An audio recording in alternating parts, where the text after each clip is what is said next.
উত্তরা থেকে এক ভাই আমাদের কাছে 4টা মুরগ অর্ডার করছিল, খুবই এক্সক্লুসিভ এগুলো, আপনার 3 কেজি করে। তো ওনার শর্ত ছিল যে আপনারা লাইভ নিয়ে আসবেন, আমার আম্মু জিনিসটা দেখবে, দেখার পরে আপনাদের লোকজন দেয় জব করে ড্রেসিং করে দিবেন। আমি লুকও নিয়ে আসছি, দেখেন মুরগগুলো কীরকম। যেহেতু জিনিসগুলো খুবই এক্সক্লুসিভ, 3 কেজি প্লাস, এগুলো আপনার লাইভ দেখে তারপর যদি এটা আপনার খান তো এটা একটা অন্যরকম তৃপ্তি হয়। খুবই মানে এক্সক্লুসিভ, আপনার বুঝতেছিলাম এটা আপনার খাওয়ার পরে বুঝবেন এটা কি মজা পাইছে।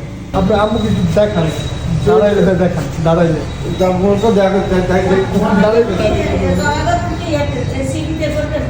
যেখানে সুবিধা বলেন দেখেন, আপনি একটু দেখেন, দাঁড়া দাঁড়া করেন, দেখেন ও তো একটু জানি করে আসছে এখন, না যাবে না, যাবে না, ও থাকবে না, যাবে না, ও কিন্তু জানি করছে, আমি নিয়ে আসছি ওদের তো জন্য। ঢাকা খিলগাঁও, উনি খিলগাঁওতে